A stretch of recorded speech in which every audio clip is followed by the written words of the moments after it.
अरे जी विश्वास जी, मैं आपसे बात शुरू करना चाहूंगा। कल हिंसा हुई हावड़ा में और आज फिर हिंसा हो गई। एक दिन की बात समझ में आता है कि भाई उसमें हम ये कुछ बेनिफिट ऑफ डाउट ले भी सकते हैं, संदेह का लाभ शासन। लेकिन अगर उसी कारण से दूसरे दिन भी घटना हो जाए और वैसी ही हिंसा देखने को मिले, तब तो फिर पूरी व्यवस्था कटघरे में खड़ी हो जाती है। जी विश्वास जी। जी नमस्कार। मैं पहले आपको कहना चाहूंगी, देखिए बंगाल में कल हजारों यात्रा निकले हैं ये रामनवमी के लेके। तो हजारों में सिर्फ एक जगह में घटना घटी, वो है हावड़ा जिला में, जहाँ पे ये घटना घटी है। दंगा फसाद की जो खबरें आ रहे हैं, तो अगर अगर आप देखेंगे तो सारी जगह में जहाँ पर माइनॉरिटी एरिया है उसमें टारगेट लिया गया था, जैसे पार्क सर्कस और बाकी जगह में, लेकिन वहाँ पर सारे रोक दिया गया। लेकिन एक जगह में बंगाल में हुआ है, हावड़ा में। और उस जगह के लिए आज आप ममता बनर्जी, हमारी दीदी के जो स्टेटमेंट आप सुबह सुने हैं, उन्होंने साफ साफ ये कहा है, जो भी क्रिमिनल इस दंगा में इन्वॉल्व है, जिन्होंने ये दंगा करने की कोशिश की, और सबके खिलाफ वो एक्शन लिया जाएगा। कोई धर्म, कोई जात, कोई बात कुछ नहीं देखा जाएगा। जिन्होंने ये काम पे लिपटा है, जिन्होंने ये कल किया है, और उन्होंने ये भी नाराजगी जताई कि कोई पुलिस एक्शन नहीं लिया उस स्पॉट में, तो उन्होंने बोला कि थोड़ा पुलिस का भी फेलियर यहाँ पर है। लेकिन पुलिस करता भी तो क्या करता? अगर पुलिस वहां पर गोलाबारी करता तो बहुत सारे लोगों को हॉस्पिटल लेके जाना पड़ता, बहुत सारे लोग इंजर्ड हो सकते थे। तो ये हमारे भगवान की कृपा से ये शुक्र गुजार रहे हम लोग कि कोई भी एक लोगों का मौत का खबर नहीं है। जो छोटा मोटा दंगा कल वहां पर हुआ है, उसके खिलाफ सारे दंगा के खिलाफ ममता बनर्जी एक्शन लेगी। लेकिन ये जो स्टेटमेंट बीजेपी जो नैरेटिव यहाँ पर सेट करने की कोशिश कर रहे हैं बंगाल में कि ममता बनर्जी ने कोई एक्शन नहीं लिया या जानबूझ के दंगा होने दी, तो ये गलत है। ये कोई भी स्टेट गवर्नमेंट नहीं चाहते हैं कि कहीं पे दंगा हो। हमारे दीदी ममता बनर्जी एक बात हमेशा बोलती है, धर्म सबके अपना अपना होते हैं, उत्सव सभी का होता है, उत्सव में सभी पार्टिसिपेट करो। जो विश्वास जी दोबारा में, जो विश्वास जी सबको बहस में ले आऊं, दोबारा मैं आऊंगा आपके पास। हमने देखा है कि भारत की राजनीति, राज्य छोड़िए जिले तक में, गांव तक में, वो जातीय और धार्मिक संतुलन साधने की कला बन के रह गई।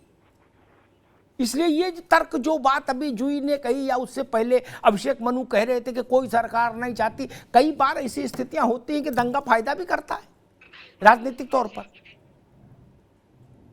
हमने बहुत, जूही अभी नहीं आएंगे, दोबारा में आएंगे तब बताइएगा, बहुत सारे मौसम देखे राजनीति के। और मसला ये नहीं कि एक जगह हुआ कि चार जगह हुआ।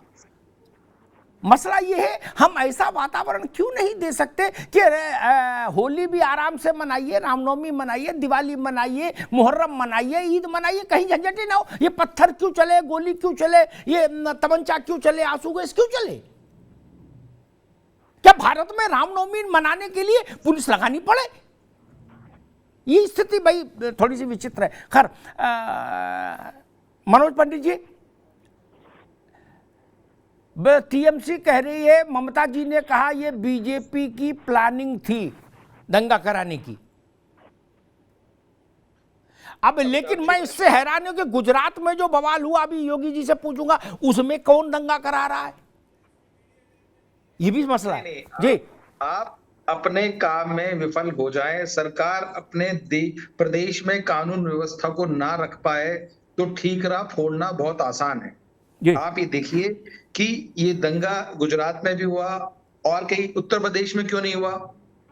उत्तर प्रदेश की कोई एक घटना आप मुझे बता दीजिए जहां पर लोगों को ये लगता है कि सरकार उनके साथ खड़ी है और सरकार उनको।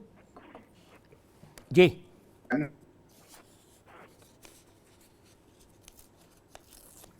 मैं देखिए मनोज जी की आवाज। जी जी मनोज जी, देखिए कुछ तकनीकी समस्या है, मैंने कहा है अपनी टीम से देखा। योगी देवनाथ जी, मैं आपके पास आता हूं तब तक। बंगाल में हिंसा क्यों हुई, आपको क्या लगता है? एक प्रश्न। दूसरा प्रश्न, गुजरात में हिंसा क्यों हुई? जी जी अमिताभ जी, देखिए, भगवान मर्यादा पुरुषोत्तम शिवाय भारतवर्ष की कल्पना करना भी हमारी पागलपना होगा। ये देश मर्यादा पुरुषोत्तम श्री राम का है और उसका उनका जो जन्म दिवस हो और हम शोभा यात्रा ना निकाले, ये ऐसा कभी बन नहीं सकता, क्यों? ये भारत देश है।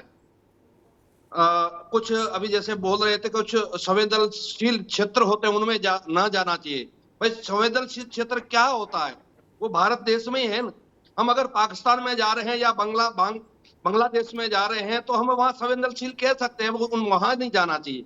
भारतवर्ष में हम भगवान मर्यादा पुरुषोत्तम राम की कहीं भी शोभा यात्रा निकाल सकते हैं। अमिताभ जी, हमारे यहाँ गांव है, तो गांवों के अंदर 1000 हिंदुओं के घर है, 10 से 15 घर या 20 घर मुस्लिम समाज के घर है। उनका ताजिया महोत्सव जो भी होता है वो प्यार से निकालते हैं, कोई हिंदू हुड़दंग नहीं करता है। 1000 हिंदुओं के घर होते हैं और खाली 5 मुस्लिमों को घर होते हैं, उनका जो ताजिया महोत्सव होता है वो प्यार से करते हैं और हिंदू समाज उनको सपोर्ट करता है, कोई हिंसा नहीं होती है। अरे भाई, जैसे कहा, ये तो पूर्व नियोजित है, उनको पता है कि कल रामनवमी है, शोभा यात्रा निकलने वाली है। आप पहले से पत्थर एकत्रित कर लेते हैं, पत्थरबाजी करते हैं। भाई, आपको प्रॉब्लम कहाँ है? आपको तकलीफ क्यों हो रही है? भाई, हमारा त्योहार है, हम मना रहे हैं, आपको तकलीफें कहाँ हो रही है? अमिताभ जी, ये एक देश के अंदर बहुत बड़ा षड्यंत्र है और इसको जरूर बाहर लाना चाहिए, इन लोगों को चिन्हित करना चाहिए और ऐसा दंड देना चाहिए पुनः इनकी जिंदगी में कभी ऐसा सोचे नहीं। और बंगाल की बात आप कह रहे हैं, देखिए, कह रहे हैं, बोले कि ये बीजेपी, मैं बीजेपी के प्रवक्ता नहीं हूं, लेकिन हाँ इतना कह सकता हूं, भाई बीजेपी ने षड्यंत्र किया तो आपकी सरकार क्या कर रही थी? ये प्रश्न मैंने, ठीक योगी जी, मैंने ये प्रश्न उठाया, मैं आता हूं आपके पास, योगी जी मैं आता हूं आपके पास। मनोज पंडित जी से संपर्क दोबारा हो गया। मनोज जी, अपनी बात कंप्लीट करिए। टीएमसी कह रही है कि बीजेपी की प्लान ये साजिश थी। नहीं, बीजेपी की साजिश कैसे हो सकती है? मैं उनकी बातों से संतुष्ट नहीं हूं। ये खाली दंगा बंगाल में ही कराया होता तो बीजेपी, गुजरात में भी कुछ जगह हुआ है, कुछ पॉइंट्स पे हुआ है, और चूंकि जिस प्रदेश की सरकार उन लोगों के साथ खड़ी हो जाए तो लोगों का मनोबल बढ़ जाता है। उनका मनोबल बढ़ गया तब इतनी बड़ी हिंसा हुई, और चलो उस दिन हुई, उसके बाद आज भी हिंसा हुई। तो इसमें सरकार का बहुत बड़ा रोल है। दीदी कहती हैं कि भाई ठीक है, आप उन चीजों को करिए, तो कहीं ना कहीं दीदी का सपोर्ट है उन लोगों को, और दीदी वहां पर ये छवि दर्शाना चाहती हैं कि वो मुस्लिमों के सपोर्ट में खड़ी हैं, तो इसलिए उनका मनोबल बढ़ा हुआ है। आप देखिए, गुजरात में दोबारा नहीं हुआ, और किसी स्टेट में नहीं हुआ, उत्तर प्रदेश में कहीं नहीं हुआ, तो इसमें बीजेपी कहां से आ गई? तो ये सब जो हो रहा है वोट बैंक के लिए हो रहा है, और ये देश में बहुत बड़ा काम हो रहा है, जिससे कि हम लोग आने वाले टाइम में समस्या बढ़ेगी, घटेगी नहीं इससे। ठीक बात मनोज पंडित जी, मैं आगे चलता हूं एक बात कह के, लेकिन दीदी को चंडी पाठ भी करना पड़ता है चुनाव के मंच से। ये बदले हुए देश की बदली हुई फिजा है। जयंती मंगला काली भद्रकाली कपालिनी दुर्गा क्षमा शिवा धात्री स्वाहा स्वधा नमोस्तुते, दीदी को करना पड़ा। ये भारत है, भारत की एक अपनी तासीर है। दानिश कुरैशी साहब, दंगा किसी सूबे में हो, उसकी ये टोपी ट्रांसफर कैसे हो सकती है कि भाई रामलाल ने साजिश की, श्यामलाल ने साजिश की, मोतीलाल ने साजिश की, रज्जाक ने साजिश, इसका क्या मतलब?